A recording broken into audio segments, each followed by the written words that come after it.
জয়গুরু বন্ধুরা, আমার চ্যানেলে বিউটি কিচেনে আপনাদের সবাইকে স্বাগত। আজকে আমি আপনাদের রান্না করে দেখাবো চিংড়ি মাছ দিয়ে কচু আলুর তরকারি। এই যে দেখুন, এই যে চিংড়ি মাছ, এই লবণ হলুদের তেল দিয়ে আমি চিংড়ি মাছটা ভাজা করে নিচ্ছি। তো এখানে চিংড়ি মাছে কিন্তু জল বেরিয়ে যায় কড়াইতে দেওয়ার পরে, তেলের পর দেওয়ার পরে। এই দেখুন জল বেরিয়ে যাচ্ছে আস্তে আস্তে, তেলটা মনেই হবে না, যখন জলটা টেনে যাবে চিংড়ি মাছ কিন্তু কমে যায়। দেখুন চিংড়ি মাছ ভাজা হয়ে গেছে, এবার আমি নামিয়ে নেব।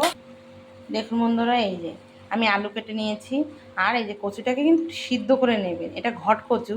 তো এটাকে একটু ডুমো ডুমো কেটেছি, আর এটাকে সিদ্ধ করে নিয়েছি, জলটা ফেলে দিয়েছি। তো এই যে চিংড়ি মাছ আলু দিয়ে কচুর তরকারি। আমি চিংড়ি মাছ ভেজেছি, সেই চিংড়ি মাছ ভাজার কড়ার ভিতরে আমি তেল দিয়ে দিচ্ছি।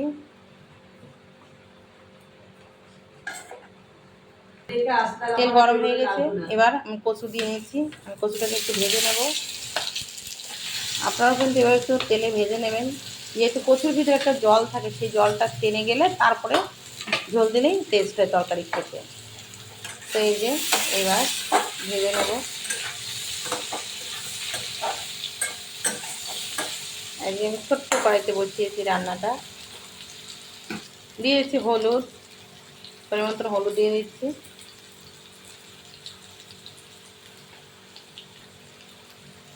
আলুতে তো লবণ দিয়ে দিচ্ছি, কারণ একটু লবণ সবসময় কম দিলেই ভালো, পরে থেকে দেখে তারপর লবণ লাগলে দেওয়া ভালো।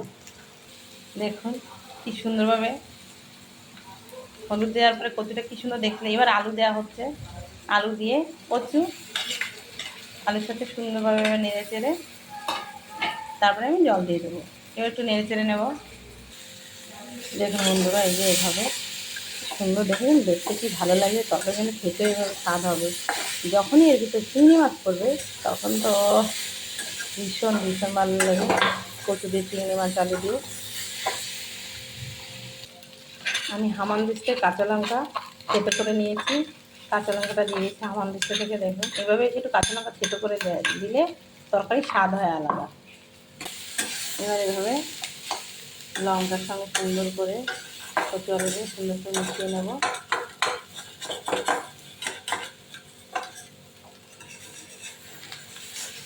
আমি দিয়ে দেবো চিংড়ি মাছ।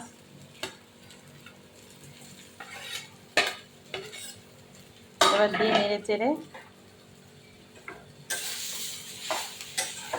দেখে যায় কচুর কিন্তু একটুও জল নেই, কচু এবং আলুর জলটা পুরো একদম টেনে গেছে। কচুর ভিতরে সব জল বেরিয়ে তেল টেনে নিয়েছে। এবার আমি জল দিয়ে দেবো, দিয়েছি জল।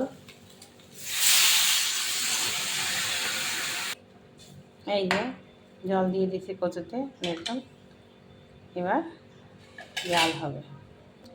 আমি তরকারি নামিয়ে নিয়েছি, এবার আমি ফোড়ন দেবো। কড়া বসিয়ে দিয়েছি, এবার তেল দিয়ে দেবো।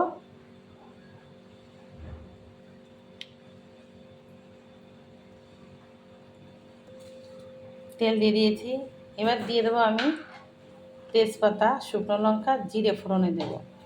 তেল গরম হয়ে গেছে, আমি দিয়ে দিচ্ছি একসঙ্গে জিরে, লঙ্কা, তেজপাতা ফোড়ন। দেখুন এবার একটু নেড়ে চেড়ে দিতে হবে,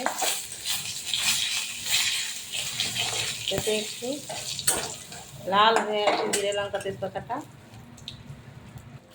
এই যে হয়ে গেছে, এবার দিয়েছি তরকারি ঢেলে।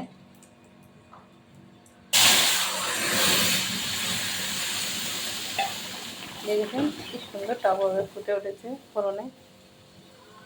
এবার নেড়ে চেড়ে আমি লবণটা চেখে নামিয়ে নেব। একটু জাল হবে। এটা কিন্তু কাঁচা লঙ্কার উপর পুরো রান্নাটা হলো, কাঁচা লঙ্কা জিরা দিয়ে। এবার আমি নামানোর একটু জিরে ভাজা জিরে আমি গুঁড়ো করে রেখেছিলাম, সেটা দিয়ে দেবো, তাহলে একটা সুন্দর সেন্ট আসে। এবার নেড়ে চেড়ে আমি নামিয়ে নেব। এভাবে কিন্তু অতি অবশ্যই আপনারা চিংড়ি মাছ দিয়ে, কচু দিয়ে আর আলু দিয়ে তরকারি করে খেয়ে দিয়ে কমেন্ট করে আমাকে কিন্তু জানাবেন খেতে কেমন লাগে। ভীষণ ভীষণ ভালো লাগে। এবার আমি নামিয়ে নিচ্ছি। দেখুন এই যে আমি ঢেলে নিচ্ছি। এটা কিন্তু একদম কচু দিয়ে পাতলা ঝোল হলো, মশলা ছাড়া। দেখেছেন?